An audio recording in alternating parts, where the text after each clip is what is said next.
청자 여러분 안녕하십니까?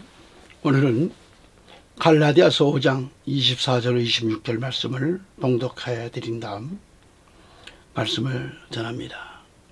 그리스도께 속한 사람들은 그 육신을 애정과 정욕과 함께 십자가에 처형하였느니라. 만일 우리가 성령 안에서 산다면 또한 성령 안에서 행하자. 서로 격분시키고 서로 시기함으로써 헛된 영광을 구하지 말자. 아멘. 오늘도 주 안에서 복된 날이고 참된 만남으로 하나님의 말씀을 나누게 됨을 진심으로 감사드립니다. 여러분은 그리스도 예수께 속했습니까? 하는 물음으로 메시지를 선포합니다. 본문에 그리스도께 속한 사람들은 그 육신을 애정과 정욕과 함께 십자가에 못 박았다고 했습니다. 자신의 육신을 애정과 정욕과 함께 십자가에 처형시켰다는 말이죠. 못 박았다는 것은 죽였다는 것입니다. 그리스도 예수에 속한 이 사람들은 자신의 육신을 범죄의 도구가 되지 말라는 말씀이에요. 사랑을 행하는 그리스도의 사람이 되라는 말씀이죠. 그래서 그리스도 예수의 사람들은 자신을 십자가에 못 박은 사람들입니다. 자신을 처형했습니다. 그래서 우리는 그리스도 예수께 속죄하여 주셨고 또 우리는 그리스도 예수께 소속된 사람들입니다. 그리스도 예수께 속한 사람들은 그 육신을 애정과 정욕과 또 정욕과 함께 십자가에 처형시켰다는 말이죠. 여기서 육신은 인간의 부패성을 유발하는데 도구입니다. 그래서 육신은 모든 죄악의 근본이기 때문에 이러한 죄악의 근본 요소를 자신의 혼에서 제거해야 된다는 거죠. 혼이라는 것은 가슴을 말합니다. 마음을 말합니다. 자신을 십자가에 처형한 사람은 그 가슴에 그리스도 안에서 흔적도 없이 사라졌기 때문이죠. 또한 정욕이란 뭐예요? 정욕. 사람에 따라 의지적으로 안 한다 할지라도 자동적으로 분출하는 그 죄악의 심리를 가리키는 겁니다. 그런가 하면 욕망이라는 게 욕망이 뭐예요? 욕정이라고도 합니다. 이것은 따갑게 분출되는 것, 즉 폭발하는 걸 가리켜요. 죄되는 욕구를 의미합니다. 이와 같은 애정들과 욕망들, 욕정들을 함께 십자가에 못 박아야 한다는 것이죠. 그래서 여러분은 확실히 못 박았습니까? 여기서 욕망이란 헬라어는 뭐예요? 에피티미아라고 그래요. 이것은 충동, 욕망, 욕망, 갈망 그런 뜻인데 윤리적으로 나쁜 의미를 가리키는 거죠. 거듭 강조하지만은 육신대로 범죄해서는 안 되고 사랑을 행하라는 모든 말씀에 대한 이 충원입니다. 충원. 참 그런 마음을 가져야 돼요. 참 마음을. 그리스도 예수의 사람들은 그리스도 예수께서 속죄하여 우리를 그리스도 예수의 소유로 삼으신 그런 백성들을 말씀합니다. 그래서 육신은 인간의 부패성을 가리키는데 그것은 모든 죄악의 근원이죠. 저로 본문에 보면은 십자가에 처형했다고 하는 것은 뭘 말할까요? 첫째, 그리스도께서 우리들을 대신하여 십자가에서 못 박혀 죽으셨을 때에 여러분들과 정욕 사이의 관계는 원칙적으로 끊어졌다는 것을 말씀합니다. 그래서 사도 바울은 고린도후서 5장 14절 17절에 보면 그리스도의 사랑이 우리를 강권하시느니라. 이는 한 사람이 모든 사람을 위하여 죽으면 모든 사람이 죽는 것이라고 우리가 판단하기 때문이라. 그가 모든 사람을 위하여 죽으신 것은 산 자들이 이제부터는 더 이상 자신들을 위하여 살지 않고 자기들을 위하여 죽었다가 다시 살아나신 그분을 위하여, 예수 그리스도를 위하여 살게 하려는 것이라. 그러므로 우리가 이제부터는 아무도 육신을 따라 알지 아니하노라. 비록 우리가 육신을 따라 그리스도를 알았다 해도 이제는 더 이상 그분을 그렇게 알지 아니하노라. 그러므로 누구든지 그리스도 안에 있으면 새로운 피조물이라. 옛 것들은 지나갔으니 보라 모든 것이 새롭게 되었도다라고 말씀합니다. 아멘. 사도 바울의 메시지를 보았듯이 그리스도의 사랑이 우리를 강권하시느니라 하셨는데, 강권하시느니라, 이 말은 헬라 원문에 보니까 시네케이 그래요. 이 시네케이, 둘러싸고 밀어낸다, 붙든다라는 그런 뜻으로서 이것은 사도 바울의 그런 헌신적인 행위가 그리스도의 사랑에 의해 불가항력적으로 이루어진 것을 시사하고 있는 거예요. 따라서 그리스도가 말이죠, 그가 모든 사람을 위하여 죽으신 것은 산 자들이 이제부터는 더 이상 자신들을 위하여, 즉 육신을 위하여 살지 않고 자신을 위하여 죽으셨다가 다시 살아나신 그리스도를 위하여 살게 하라는 것이라고 말씀합니다. 여기서 산 자들이 뭐예요? 산 자들, 이 표현은 그리스도의 부활과 밀접한 연관이 있는 표현입니다. 다시 말하면 그리스도와 함께 죽은 자들은 그리스도의 부활에도 역시 동참한 자입니다. 그리스도의 부활에 동참한 자는 사망에서 생명으로 옮겨주신 그런 자들로서 우리는 산자라 이 말이죠. 산자. 산자란 예수 그리스도를 영접하고 믿음을 가진 자들을 가리키며 영생을 얻었고 종죄에 이르지 아니하며 사망에서 생명으로 옮겨진 자를 가리킵니다. 할렐루야. 우리는 산자입니다. 산자들.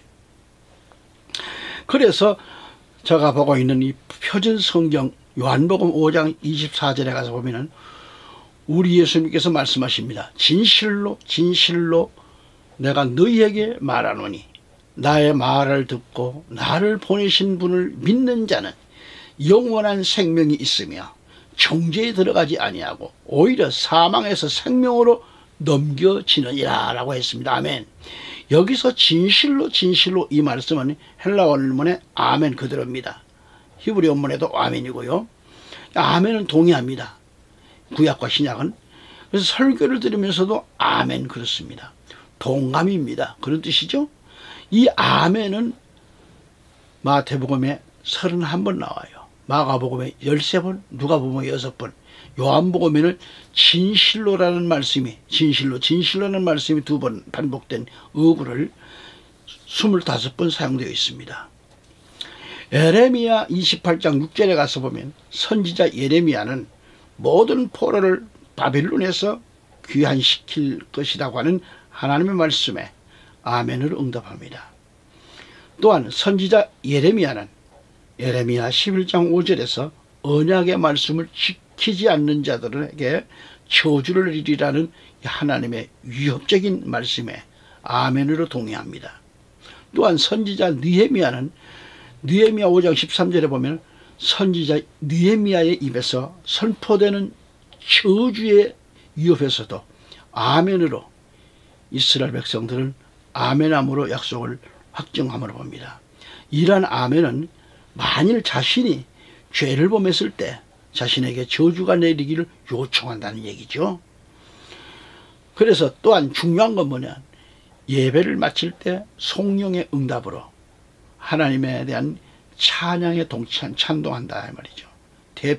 대표자나 찬양대가 하나님을 송축하거나 그러한 기도를 드릴 때 백성들은, 곧 회중은 아멘으로 응답하였습니다. 아멘은 하나님의 명칭이나 속성으로 사용되었습니다.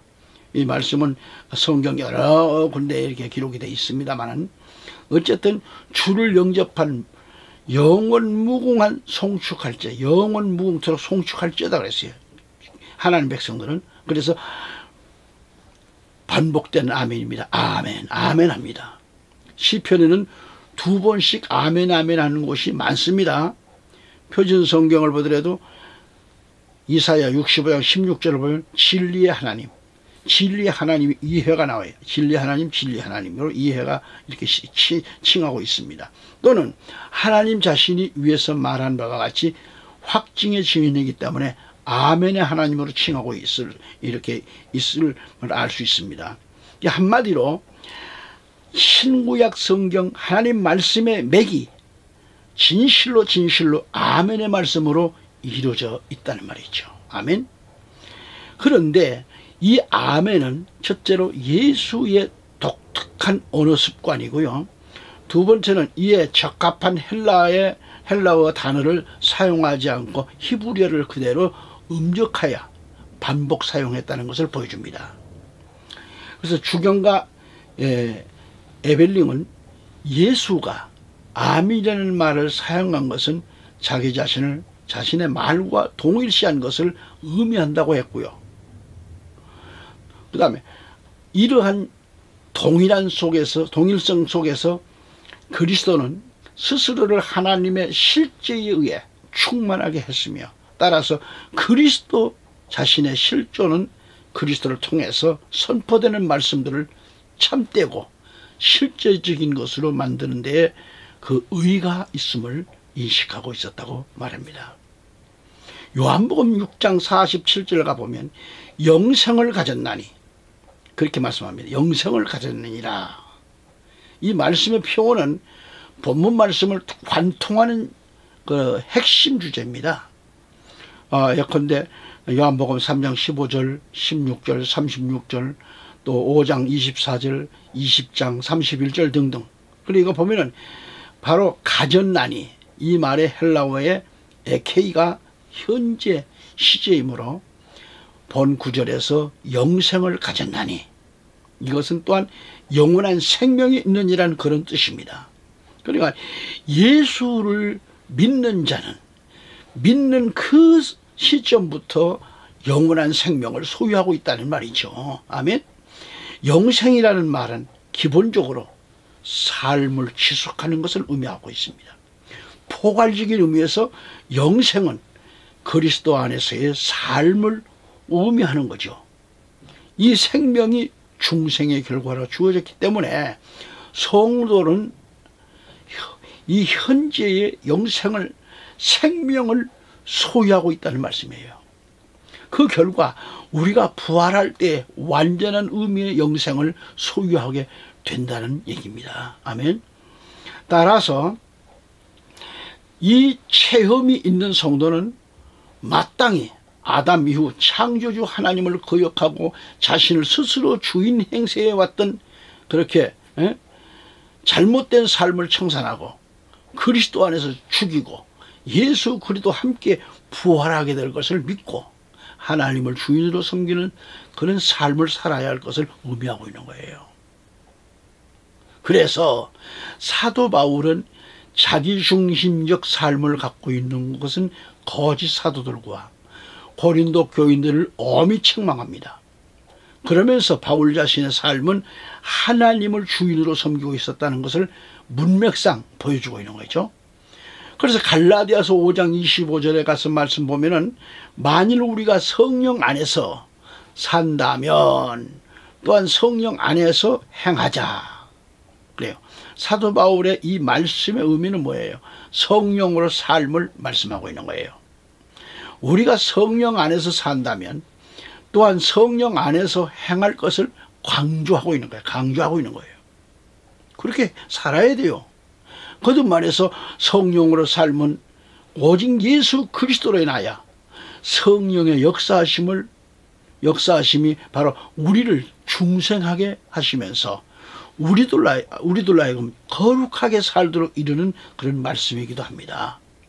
그래서요, 고린도 후서 3장 17절에 가보면 이제 그 영은 주시니, 영이 그리스도이십니다. 주시니 주의 영이 계신 곳에는 자유가 있느니라 라는 그렇게 말씀합니다. 여기서 성령 안에서 행하자는 의미는 바로 실천적 믿음을 가지라는 그런 것임을 알 수 있습니다.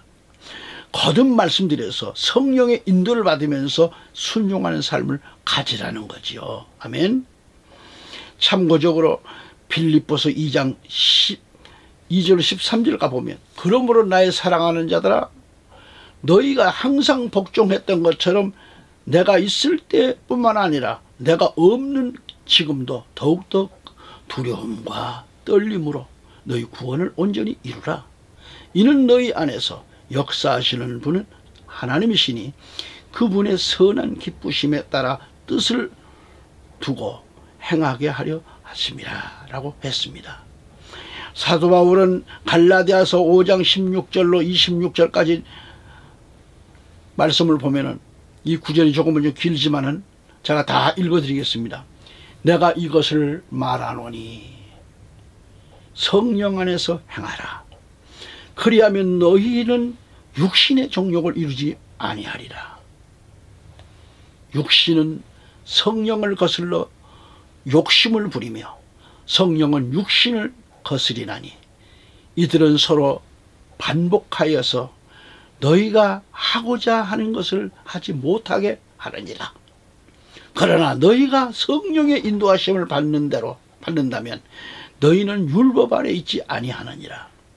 이제 육신의 일들은 분명히 나타나나니 곧 간음과 음행과 더러운 것과 음욕과 우상숭배와 마술과 원수매짐과 다툼과 질투와 분노와 투쟁과 분열과 이단들과 시기와 살인과 술취함과 흥청거림과 또 그와 같은 것들이라.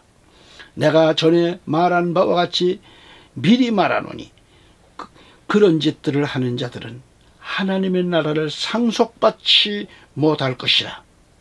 그러나 성령의 열매는 사랑과 희락과 화평과 오래 참음과 친절과 선함과 믿음과 온유와 절제니 그러한 것을 반대할 법이 없느니라.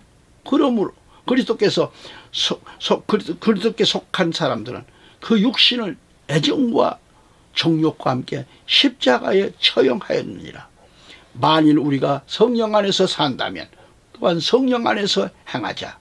서로 격분시키고 서로 시기함으로써 헛된 영광을 구하지 말라라고 했습니다. 아멘.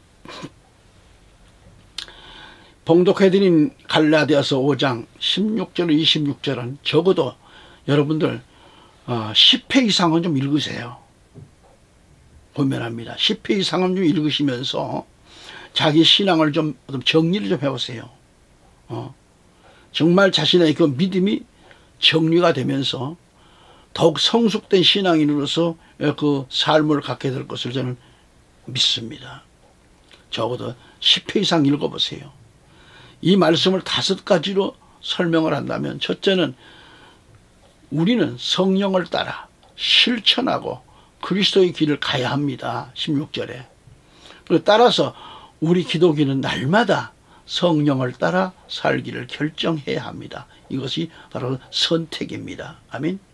둘째로 성령의 인도하심을 받아야 합니다. 18절에.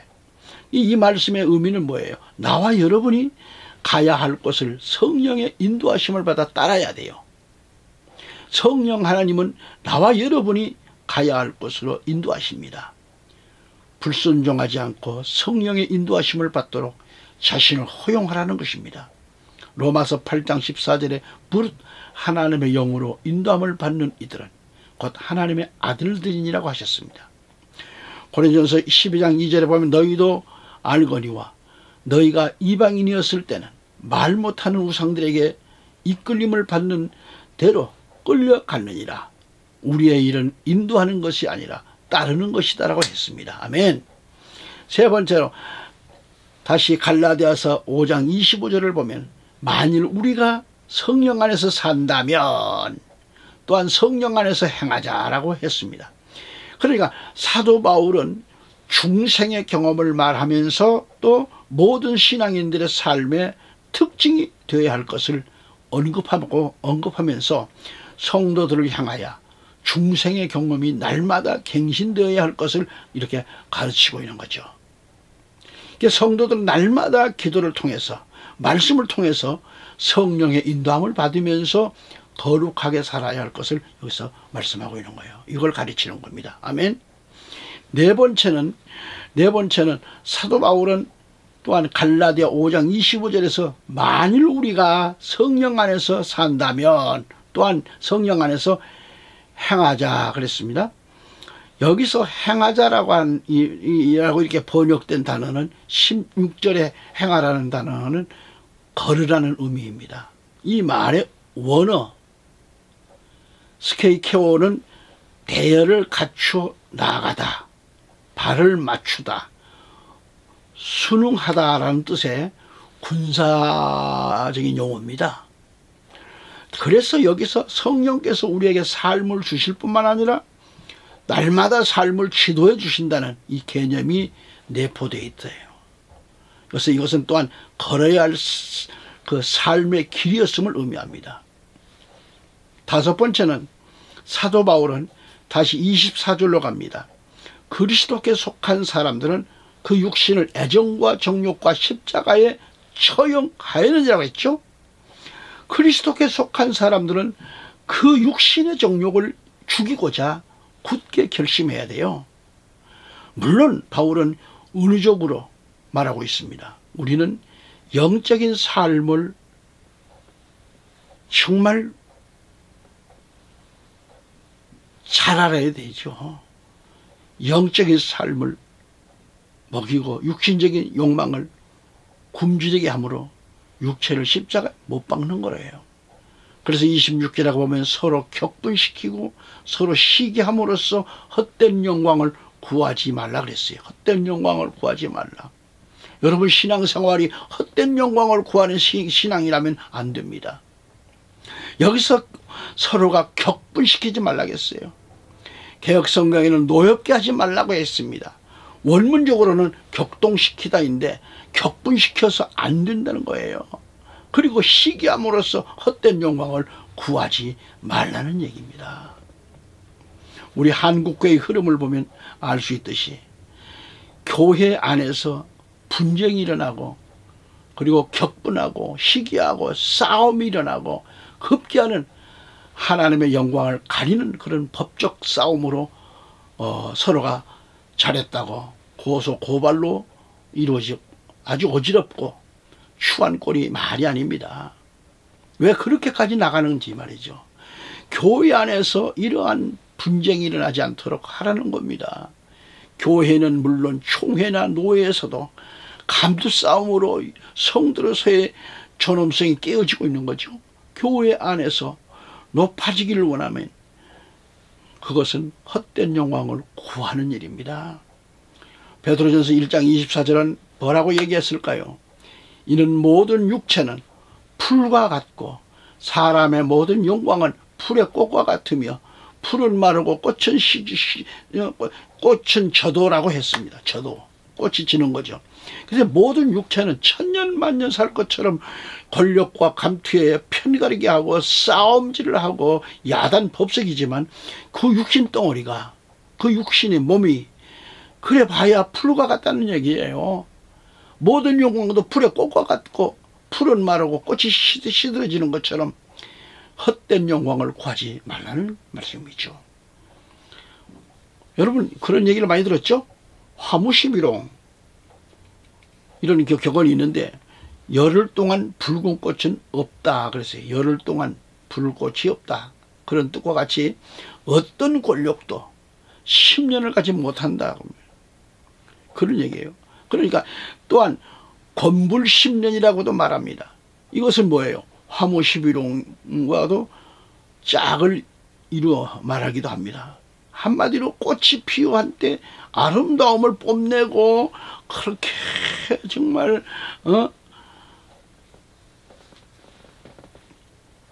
그렇게 하고 끌어들이지만 나비를 끌려들이고 하지만 인생의 화려한 그 기간이 짧아요.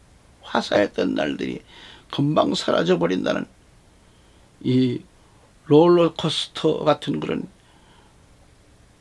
인생의 짧은 그 전성기를 나타낸 말입니다.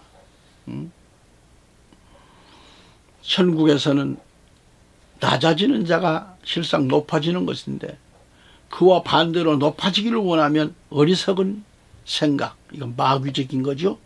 누가복음 18장 14절에 그리고 서로가 투기하는 것은 남의 잘됨을 기뻐하지 않고 도리어 방해하는 그런 악독한 행동이죠.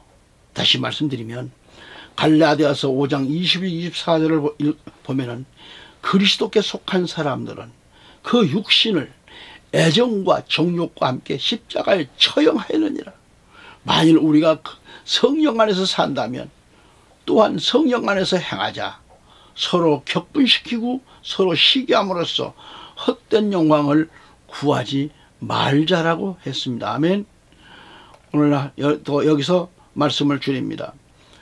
항상 주 안에서 건강하시고 말씀과 기도로 무장하시고 날마다 기도하면서 영적인 삶이 더 충만하시기를 간절히 기원합니다. 감사합니다.